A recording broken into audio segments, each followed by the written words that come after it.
Salut YouTube, c'est Romain, bienvenue dans ce nouvel épisode de la série Lean and Strong, épisode numéro 2. Aujourd'hui, je vais vous amener dans ma séance squat, force et abdominaux. Donc du coup, on va pouvoir faire le complément de la vidéo précédente de la série dans laquelle je t'avais montré mon max sur le soulevé de terre et sur le développé couché depuis ma reprise en fait. Et là, c'est pareil, on va se faire une petite séance squat, on va voir un petit peu où j'en suis au niveau du squat. J'ai pas refait de séance force sur le squat et de maximum, donc on va voir ça dans la séance de tout à l'heure. Si vous avez quelques secondes à me consacrer avant de commencer, n'hésitez pas à laisser un pouce bleu sous la vidéo, à cliquer sur la cloche pour pas rater les prochaines et à vous abonner à la chaîne si mes vidéos vous plaisent. Ça vous coûte rien et c'est très bon pour mon référencement. Mais avant d'aller plus loin, je voulais qu'on discute un petit peu tous les deux du nom de la chaîne. Comme tu le sais, je vais la changer, ça va plus s'appeler Paléophyte dans les jours qui viennent. Et je t'avais posé la question dans les commentaires de ma précédente vidéo et je te demandais quel nom tu voudrais que la chaîne arbore dans les prochaines semaines. Et vous avez été très nombreux à me laisser vos idées. D'ailleurs, je vous en remercie, ça fait très plaisir de voir que vous avez réagi à ça et que vous m'avez laissé vos idées. Et justement, il y a quelques idées qui se sont dégagées de tout ce truc-là. Première idée, c'est que vous voulez qu'il y ait mon nom dans le nom de la chaîne, vous voulez qu'il y ait aussi la notion de physique, de fitness, etc. Et du coup, j'ai pensé à Roms Physique. Donc Roms, c'est mon surnom puisque je m'appelle Romain, et physique, puisque la notion de physique. Voilà, on est sur une chaîne d'entraînement physique et de musculation, de fitness, de perte de poids, etc. Donc, dis-moi si ce nom te plaît. J'ai déjà bossé un petit peu sur la bannière que va avoir la chaîne YouTube. Ça va ressembler à quelque chose comme ça. Bien sûr, il y a plein d'autres éléments à rajouter, mais le Roms Physique, voilà. T'as une petite idée, tu peux me donner ton avis dans les commentaires. Et si ça te plaît, je changerai dans les prochains jours. Nous, on n'a plus qu'à aller s'entraîner. Je vais manger un bout et on y va. Ouais, donc en fait, il fait 400 degrés dehors, donc je vais pas m'entraîner tout de suite. On va attendre une petite heure ou deux. Et du coup, ça me permet de te parler d'un petit problème que j'ai rencontré récemment, dont je me suis aperçu récemment et dont tu es peut-être victime. Comme tu le sais, je t'explique, comme tu le sais, moi depuis des années, maintenant presque 5 ans, je pratique le jeûne intermittent. C'est-à-dire que je mange pas le matin et généralement je commence à m'alimenter aux alentours d'une heure, 1h30, quoi, à l'heure du repas habituel. Et après je m'alimente sur les autres moments de la journée, les autres prises de repas de la journée. Donc l'avantage du jeûne intermittent, c'est que quand tu es en sèche, étant donné que tu fais sauter le petit-déj, c'est facile de couper des calories et d'aller chercher un déficit de calories qui te permet progressivement de maigrir et de brûler du gras. Donc ça c'est génial, en plus tu as des hormones coupe-faim, etc. Tu as de la forme toute la matinée, tu te sens bien quand tu as un petit peu l'habitude de le faire. Donc c'est vraiment un truc assez génial pour perdre du poids sans crever la dalle en fait. Voilà. Le gros problème, c'est que quand tu veux prendre de la masse musculaire et que tu as besoin d'un certain total calorique à la fin de la journée pour progresser musculairement, le jeûne intermittent, il peut te poser 2-3 soucis. Parce que, avec l'habitude, tu vois, avec les années, moi, mon corps, il a l'habitude de fonctionner sans manger pendant des heures durant. Et des fois, je peux m'alimenter à 5 heures d'après-midi, ça me pose pas de problème, tu vois. J'ai pas faim le reste de la journée, je me sens pas à plat, je suis en pleine forme. Sauf que c'est pas génial quand tu veux progresser musculairement et que tu as besoin de manger suffisamment. Et, c'est peut-être un problème que toi tu rencontres parce que je sais qu'il y a de nombreuses personnes qui me suivent et qui pratiquent le jeûne intermittent et qui peuvent se retrouver dans cette situation. Si par exemple en ce moment vous êtes en train d'essayer de prendre en masse musculaire et que vous prenez pas de petit déj le matin, vous allez peut-être commencer à manquer de calories. Au bout d'un certain temps, vous allez voir que les barres elles montent plus, que vous progressez plus à la salle, etc. Et sans pour autant être crevé, mais vous allez avoir du mal à monter sur les barres, à faire grossir les muscles, quoi, tout simplement par manque de calories. Et moi, ce que je pense que je vais faire dans les prochains jours, ce que j'ai déjà commencé à faire il y a quelques jours d'ailleurs, c'est que je commence progressivement à m'alimenter plus tôt la journée. Mais tu vois, de jour en jour, je diminue d'une demi-heure la prise de mon premier repas. Donc là, d'habitude, je m'alimentais vers 2h30 en général. Là, aujourd'hui, je me suis alimenté à 14h. Demain, je vais essayer de m'alimenter à 13h30, etc. De façon à retrouver cet appétit, en fait, qui va me permettre de manger suffisamment et de prendre les muscles dont j'ai besoin dans les prochaines semaines. Et en tout cas, si tu rencontres ce problème-là, essaye ça. Essaye de manger tous les jours un petit peu plus tôt. Et tu vas voir qu'après, à midi, tu auras faim. Et moi, je pense que je vais pas reprendre un petit déjeuner parce que c'est vraiment un truc que j'ai coupé de ma vie et qui m'a changer complètement la life, plus de temps de sommeil, meilleure efficacité la journée, pas de pic de glycémie à 11h le matin. Bref, tu te sens beaucoup mieux sans petit déj, en tout cas de ma propre expérience c'est ça. Je sais pas toi, dis-moi dans les commentaires. Mais je pense que je vais reprendre une collation aux alentours de 10h, tu vois, en milieu de matinée, de façon à m'apporter plus de calories sans forcément couper mon habitude du jeûne et me permettre d'atteindre les 3000 calories par jour dont j'ai besoin pour atteindre mon objectif musculaire. Voilà, je voulais partager ça avec toi. Yo, on est à la salle, mais finalement on est que le lendemain, parce qu'en fait j'avais complètement zappé que hier soir j'avais un truc de prévu, et du coup j'ai pas pu aller m'entraîner, donc du coup je fais la séance aujourd'hui avec vous. Donc c'est parti, on va aller s'entraîner, petite séance squat jambes, et ça va piquer.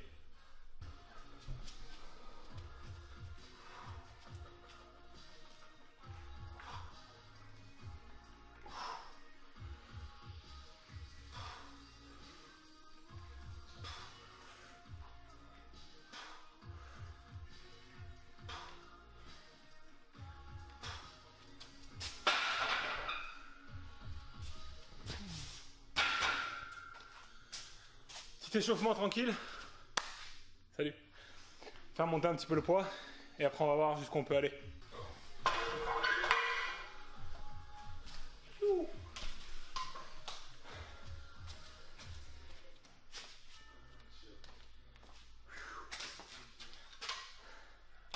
En fait, charger la barre, c'est un échauffement. C'est ça, en fait, il faut que je pense. Allez. Toujours, tu prends le temps de bien trouver tes points de repère avec tes pieds, tu vois. Te mettre bien à l'aise et dès que tu le sens, tu y vas.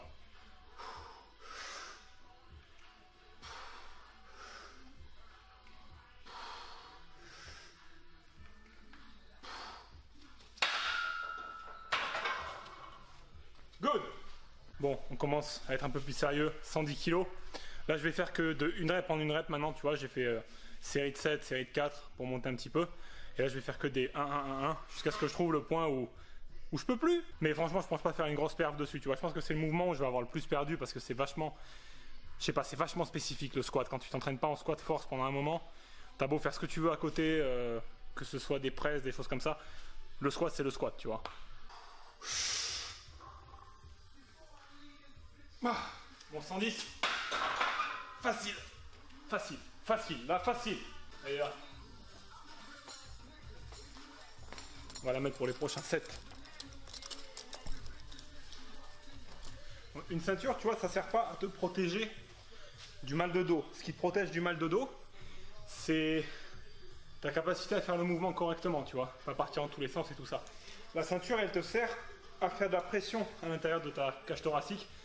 Ce qui te permet de mettre en valeur ta force, en fait, de pouvoir mettre ton maximum dans le mouvement, en fait. Si j'arrive à la fermer un jour... Voilà. Bon, là, j'ai rajouté 20 kg. Là, on est à 130. Parti. Franchement, si 150 y passait, ce serait bien déjà, tu vois. Je crois que l'année dernière, c'était combien que j'avais passé? Je sais plus. 160, je crois, non? Je crois. 160. Allez, 150. 150 et on est dans un bon jour.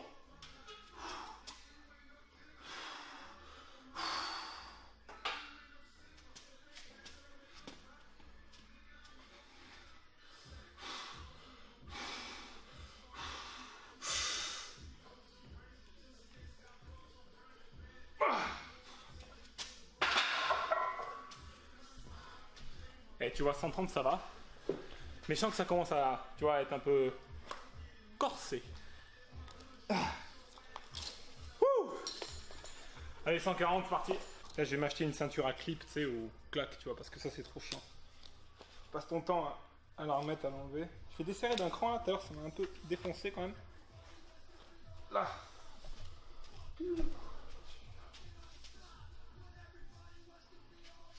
Allez, allez.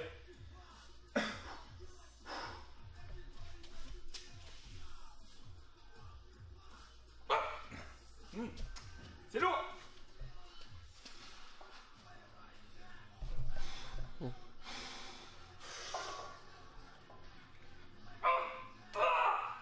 Ah. 140 c'était, c'est pas 150 là. 140. 140 déjà dur. Je ferai pas 150, tu vois. C'est mort. Je suis trop près de la caméra, c'est ça? Ouais. Merde. Bon, 140. 140, ça va être, on va dire, mon poids de redépart. Je pense pas que 145 ça passe. Franchement, là, j'ai tout mis. J'ai senti que mon corps, il partait en avant et tout ça. Je sais que si je mets plus lourd, j'y arriverai pas. Donc ça sert à rien de faire le malin et de se blesser ou de tomber. Bon, après, tu vois, j'ai mis les sécurités, tu vois, pour éviter d'avoir à faire tomber la barre et tout. Mais bon, quand même, tu vois, ça sert à rien. Donc là, ce que je vais faire, c'est que je vais continuer à travailler sur les jambes aujourd'hui. Donc là, je vais décharger un peu la barre de squat. Et je vais faire des séries de 8-10, tu vois. Je vais en faire 3 ou 4. Et après, je vais faire soit du front squat, soit de la presse. Je verrai en fonction du feeling. C'est parti. Il faut savoir si tu fais du squat, et notamment si tu es tout seul dans la salle, s'il n'y a personne pour te soutenir, si jamais, ou plutôt te parer, si jamais tu as un problème que le poids est trop lourd et que tu n'as pas la capacité de le soulever. Déjà, tu mets toujours tes sécurités. Tu vois, les stop bars, là, je les ai réglés pour que si jamais je suis en bas et que je ne peux plus remonter, je puisse toujours poser la barre. Mais il y a un truc à savoir, si tu utilises des repose-barres comme ça, ou qu'il y en a dans ta salle, c'est que tu ne dois pas laisser tomber la barre de n'importe quelle manière, tu vois. Je vais te montrer un truc. Parce que le réflexe naturel, tu vois, si tu descends là, tu vois, et que tu n'arrives plus à lever la barre, c'est de partir en arrière pour la lâcher, tu vois. Alors qu'en fait, il faut juste se laisser partir en avant. Et le support de barre il fait le reste après, tu vois. Mais pars jamais en arrière. Parce que la barre elle peut rebondir, tu peux t'attaper, tout ça, machin. Et tu vas tomber en arrière, tu peux te faire mal au dos, tout ça. Toujours tu pars en avant, tu la laisses tomber. Et faut pas que le support de barre il soit trop bas, tu vois, parce que sinon tu vas être obligé de tomber, tu vas suivre ta barre et tu peux te faire mal, tu vois. Faut vraiment que tu le calcules avant de commencer à faire tes séries lourdes, tu vois. Tu descends, et une fois que tu es en position basse avec tes squats, il doit rester 5-6 cm, tu vois, voire 10 cm grand max.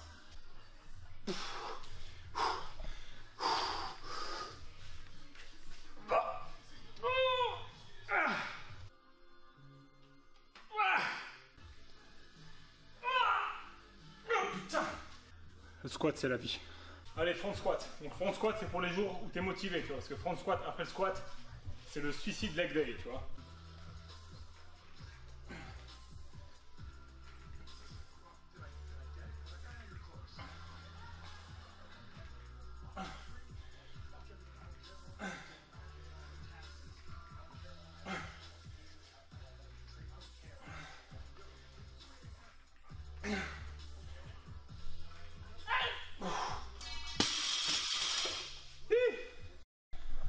Ouais, donc le front squat c'est un excellent exercice pour travailler sur les quadriceps. C'est pas un exercice que j'aime travailler en charge lourde, mais j'aime bien faire des séries de 10-12, tu vois, avec un poids relativement modéré. Donc là j'en avais pas fait depuis un bail aussi.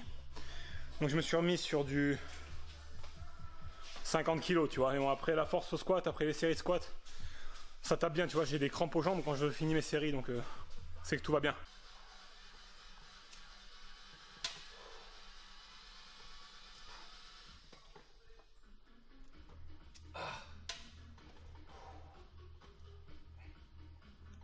Donc là les mollets, pour ce qui reste de l'année, j'ai décidé de partir sur une stratégie complètement différente de ce que je faisais d'habitude. Avant je faisais 2 séances de mollets par semaine, 2 exercices à chaque fois. Et là ce que je fais c'est que maintenant à chacune de mes séances d'entraînement de musculation de la semaine, donc j'en fais 4-5, ben à la fin de chaque séance je me fais un exercice pour les mollets, 4 séries, des séries assez longues, 15 reps, tu vois, aller chercher la brûlure, tout ça. Parce que les mollets c'est vraiment, c'est un peu comme les abdos, tu vois, c'est un groupe musculaire qui résiste bien à l'entraînement, qui a besoin d'aller chercher des séries longues, l'épuisement, pour progresser en fait, pour provoquer l'hypertrophie. C'est un peu la même chose pour les abdos. C'est en fonction des types de fibres musculaires que tu as dans les mollets, je t'en parlerai dans une prochaine vidéo. Mais en gros, je vais tester cette approche-là pendant quelques semaines et je te dirai ce que ça donne, tu vois.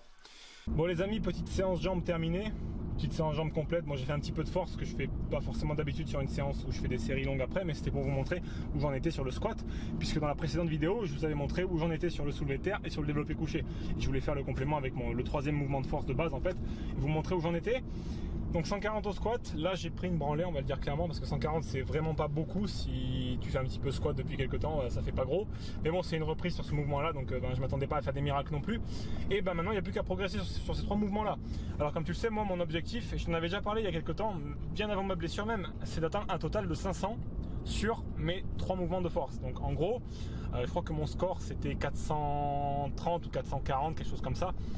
Comment j'obtiens ce score? C'est tout simple, tu additionnes ton squat, ton soulevé de terre et ton développé couché, tu prends le poids que tu soulèves sur chacun de ces mouvements là, tu fais l'addition et tu as un total en fait de poids que tu es capable de soulever, et ce total là c'est ton score. Et c'est comme ça qu'on calcule le score des athlètes de force par exemple. Et comme moi j'aime beaucoup la force aussi parce que je trouve ça intéressant, c'est très lié au mental, c'est très lié au sommeil, à la préparation, tout ça, donc c'est un bon complément à la musculation finalement. Et du coup, j'essaie d'atteindre un total de 500 parce que pour un athlète naturel, c'est un bon total, c'est cool. C'est déjà une très bonne perf. Donc ça va me demander un développé couché à 135, 140. Ça va me demander un soulevé de terre aux alentours de 240, quelque chose comme ça. Ça va me demander un squat à 180, 185, quelque chose comme ça. Donc ça va me demander de bosser en fait finalement. Ça va me forcer à bosser cet objectif-là. Donc voilà, ça m'a fait très plaisir de passer ces quelques minutes en vidéo avec toi, et merci pour le temps que tu as pris à regarder cette vidéo. J'espère que tu as pris du plaisir, que ça va te motiver à t'entraîner toi aussi et à atteindre tes objectifs. N'hésite surtout pas, parce que moi je débute un petit peu dans le milieu du vlogging en fait, donc mes vlogs sont pas parfaits, ils sont loin de l'être et je vais essayer de les améliorer au fil du temps. Mais n'hésite pas dans les commentaires à me dire ce que tu aimerais voir dans mes vidéos, ce que je fais mal, ce que je fais bien, surtout ce que je fais mal, parce que c'est surtout sur ces points là que je vais être amené à progresser du coup après. Laisse-moi un pouce bleu si la vidéo t'a plu, et je te dis à très vite pour de nouvelles aventures sur la chaîne et de nouvelles vidéos. Salut!